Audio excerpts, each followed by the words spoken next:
வணக்கம் அன்பு மாணவ செல்வங்களே. இன்றைக்கி நம்ம பார்க்க போகிறது ஒரு அருமையான கணக்கு. அந்த கணக்கு ரீட் பண்ணுவோம். A balloon was moving upwards with a uniform velocity of 10 meter per second. இதுதான் ஒரு பலூன் என்ன செய்யுது, தரையிலேருந்து என்ன செய்யுது, அப்படியே மேலே போகுது. எவ்வளோ வெலாசிட்டியில் போகுது? 10 meter per second வெலாசிட்டியில் போகுது. Okay. An object of finite mass is dropped from the balloon. இந்த பலூன்லேருந்து என்ன செய்கிறோம், ஒரு ஆப்ஜெக்டை நம்ம கீழே போடுறோம். ஃபைனைட் மாஸ் ஆப்ஜெக்டை போடுறோம். When it was at height of 75 meter. Balloon அப்போ கிரவுண்ட் எவ்வளோ ஹைட்டில் இருக்குது? 75 மீட்டர் ஹைட்டில் இருக்குது. சரிங்களா? From the ground level. Okay. The height of the balloon from the ground when object strike the ground was around. இங்கே போடுறோம், போட்டப்பட்டு என்ன செய்யும், பலூன் அப்படியே மேலே போய்கிட்டே இருக்கும். இந்த கல் கீழே வந்துகிட்டே இருக்கும். கல் வந்து கீழே வந்து கிரவுண்ட் என்ன செய்யும், டச் பண்ணும்.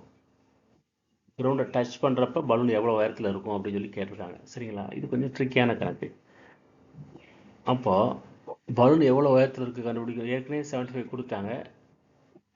அதுக்கடுத்து பலூன் என்ன செய்யுது, மேலே பறந்துக்கிட்டே போகுது.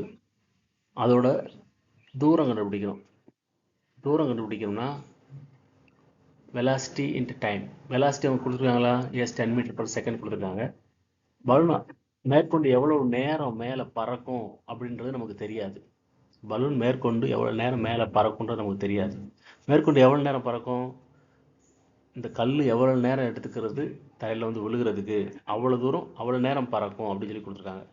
ஸோ கல் கீழே வந்து விழுகிறதுக்கான டைத்தை நம்ம கண்டுபிடிச்சோம்னா இங்கே சப்ஸ்டியூட் பண்ணால் நமக்கு கிடச்சிரும். சரிங்களா? இதுதான் கீ. இது நல்லா கவனிச்சிங்கன்னா, ஒரு ஆப்ஜெக்ட் மேலே போகிறத கீழே ஒரு ஆப்ஜெக்டோட ரிலேட் பண்ணியிருக்காங்க. இதை நம்ம புரிஞ்சுக்கணும். புரிஞ்சுக்கிட்டா தான் போட முடியும். இந்த கல் கீழே வந்து விழுகிறதுக்கான நேரத்தை நம்ம கண்டுபிடிச்சோம்னா அவ்வளோ நேரம் அந்த பலூன் என்ன செய்யும், மேலே பறக்கும். அந்த டயத்தை இங்கே சப்ஸ்டியூட் பண்ணணும். சரிங்களா? சரி, இப்போ கல் கீழே விழுறதுக்கான நேரத்தை கண்டுபிடிக்க என்ன ஈக்குவேஷன் நமக்கு தெரியும். h = u2 + 1/2 gt² போடலாம். ஹைட் வந்து ஏற்கனவே 75 மீட்டர் கொடுத்தாங்க. இங்கே u வந்து என்ன செய்யுது, கல் பலூன் மேல் நோக்கி போகிறது, அதோட வெலாசிட்டி 10 மீட்டர் பர் செகண்ட்னா கல் வந்து கீழ் நோக்கி வருது. அப்போ அது -10 போடணும். அதாவது ரொம்ப ரொம்ப முக்கியம். சரிங்களா? இங்கே +10 போட்டால் நம்ம மாட்டிக்கிறோம். t + 1/2 gt².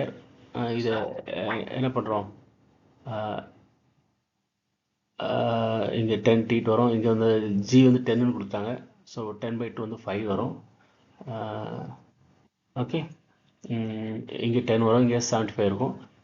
ஸோ எல்லாத்தையும் என்ன செய்யுங்க, both sides you can divide by 5 divide பண்ணுங்கள். அப்போ எனக்கு இங்கே t² கிடைக்கும், இங்கே 2t -2t கிடைக்கும், இங்கே வந்து 15 கிடைக்கும்.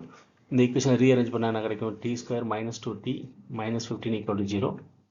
ஸோ -15க்கு நம்ம ரூட்டு பார்த்தா 2 ரூட் கிடைக்கும். ஒன்று வந்து 5 இருக்கும், ஒன்று வந்து 3 இருக்கும். சரிங்களா? இல்லைன்னா -5 3 இருக்கலாம், அல்லது 5 - 3 இருக்கலாம். சரிங்களா? ஸோ நெகட்டிவ் டைம் வந்து பாசிபிலிட்டி இல்லை. நெகட்டிவ் டைம் வந்து 5 எஸ் -5 3. ஓகே, -5 3 தான் கரெக்டாக வரும். ஸோ அது ரூட் வந்து என்ன செய்யும், t = 5 இருக்கலாம், அல்லது t = -3 இருக்கலாம். -3 negative time is not possible. So இதை நெக்லெக்ட் பண்ணிடலாம். ஸோ இந்த t = 5 எத்திக்கு என்ன பண்ணுறோம், இங்கே சப்ஸ்டியூட் பண்ணுறோம். 10 × 5 எனக்கு என்ன கிடைக்கும், 50 கிடைக்கும். 50 + 75 எனக்கு 125. இதுதான் கரெக்டான ஆன்சர். இது ஒரு அருமையான கணக்கு. அதே சமயத்தில் ட்ரிக்கியான கணக்கு. இந்த ரூட்ஸ் கண்டுபிடிக்கிறது ரொம்ப ரொம்ப முக்கியம். இங்கேயும் நெகட்டிவ், இங்கேயும் நெகட்டிவ். ஸோ -15 போட்டால் அதுக்கு -5 × 3 15 வரும். -5ல் 3 போச்சுன்னா எனக்கு -2 இருக்கும். அது இந்த இடத்துல வருதா? ஸோ ரூட் கண்டுபிடிக்க தெரியும்.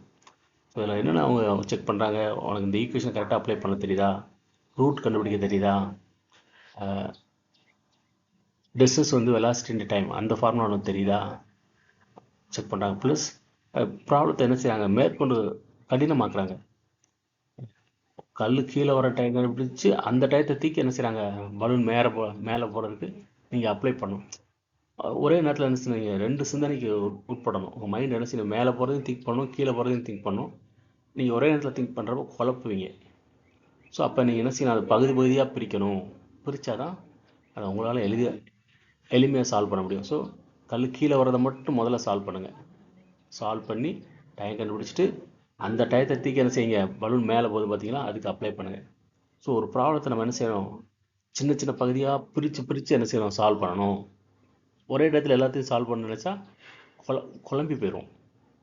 அவங்க குழம்புன்னு சொல்லி தான் அவங்க கொடுத்துருக்காங்க. ஸோ நம்ம ஆனால் குழம்பக்கூடாது.